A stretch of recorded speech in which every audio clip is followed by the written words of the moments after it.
তাবিঈদের মধ্যে মুহাম্মদ ইবনে সিরিন খুব ভালো স্বপ্নের ব্যাখ্যা জানতেন। এক লোক এসে মুহাম্মদ ইবনে সিরিনকে বলল যে আমি দেখলাম আমার ছেলে পানি খেতে খেতে পেটটা এত বড় হয়ে গেছে। এই একই স্বপ্ন আরেকটা লোকও দেখলো, দেখে এক মূর্খের কাছে জিজ্ঞেস করলো। সে বলল, সর্বনাশ, এত বড় পেট হয়ে গেছে, তোমার ছেলে তো মারা যাবে। ঠিকই কয়েকদিন পরে ছেলেটা মারা গেল। আর একই স্বপ্ন দেখে এই লোক মুহাম্মদ ইবনে সিরিনকে জিজ্ঞেস করেছিল, উনি বলেছেন যে তোমার ছেলে তো অনেক বড় আলেম হবে।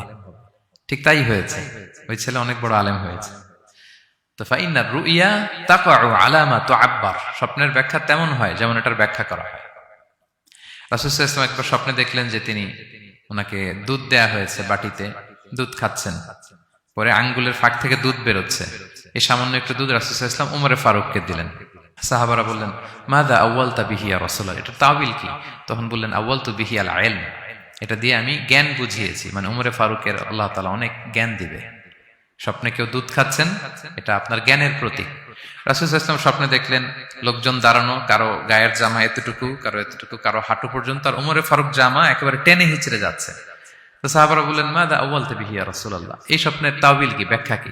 রাসূল সাল্লাল্লাহু আলাইহি ওয়াসাল্লাম বললেন, আউয়ালতু বিহি আদ-দীন আত-তাকওয়া, এটা দ্বারা আমি দিনদারি বুঝিয়েছি, মানে উমরে ফারুকের দিনদারি অনেক বেশি। স্বপ্নে কেউ ছোট জামা দেখলে তার দিনদারি কমতেছে, এটার একটা আলামত। তো এই জন্য হুট করে স্বপ্নের কথা কাউকে শেয়ার করতে নেই। রাসূল সাল্লাল্লাহু আলাইহি ওয়াসাল্লাম ফজরের সালাতের পরে মসজিদে নববীতে সালাম ফিরিয়ে সাহাবাদের দিকে মুখ ফিরিয়ে বসতেন, তাসবিহ পড়তেন, এরপর জিজ্ঞেস করতেন, হাল রাআ আহাদুম মিনকুম আল বারিহাতা রুইয়া, গত রাতে কেউ কোনো স্বপ্ন টপ্ন দেখেছে নাকি? তো তখন সাহাবারা এই স্বপ্ন বলতেন, রাসূল সাল্লাল্লাহু আলাইহি ওয়াসাল্লাম ব্যাখ্যা করতেন। সুবহানাল্লাহ, কত সৌভাগ্যবান ছিলেন তারা। তাহলে স্বপ্ন বলা যাবে নাকি কাউকে? না। খুবই শুভাকাঙ্ক্ষী, আপনার একেবারে ক্লোজ ফ্রেন্ড, তাকে বলতে পারেন। আর অনেক বড় আলেম যিনি ভালো ব্যাখ্যা করতে পারবেন, আপনাকে গাইড করতে পারবেন, তাকে বলবেন, এছাড়া বলা যাবে না। আর খারাপ স্বপ্ন তো বলাই যাবে, আল্লাহ তাআলার কাছে পানা চাইতে হবে। তাহলে ঘুমিয়ে ঘুমিয়ে যেটা দেখি এটা কারোর কাছে বলা যাবে না। আর যেটা পাওয়ার আকাঙ্ক্ষা মানুষকে ঘুমাতে দেয় না, ওইটাও একটা স্বপ্ন। বলে না যে আমার জীবনের স্বপ্ন আমি এটা করব, এটাও স্বপ্ন। এই ভিশনও শেয়ার করা যাবে না কারোর সাথে। আপনারা তো ব্যবসায়ী মানুষ, টিপস শিখাই দেয় কিছু।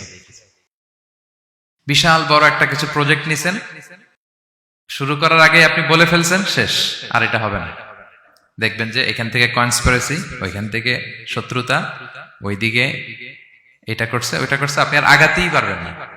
দুঃখজনক হলেও সত্য, আমরা বাংলাদেশিরা তো এগুলোতে অভ্যস্ত। সবার মধ্যে কম বেশি জেলাসি কাজ করে ন্যাচারালি, আমাদের বাংলাদেশিদের এটা আরো বেশি। আমি আমার প্রায় আলোচনাতে বলি যে আমাদের জাতীয় খেলা হাডুডু হওয়ার কারণ হচ্ছে এই খেলার ধরনটাই এমন, একজন সামনে যেতে চায়, 10 জন পা ধরে পিছনে টানতে চায়। তা আপনি আপনার ভিশন শেয়ার করলে বিপদে পড়ে যাবেন। আপনি প্রপার হোমওয়ার্ক করবেন, গ্রাউন্ড ওয়ার্ক করবেন, কাউন্সিলিং করবেন, প্রজেক্ট দাঁড় করাবেন, লঞ্চিং প্রোগ্রামের দিন সবাইকে জানাবেন। সব রেডি, এবার আর কেউ কিছু করতে পারবেন, এটা দাঁড়ায় গেছে, সব রেডি আমার।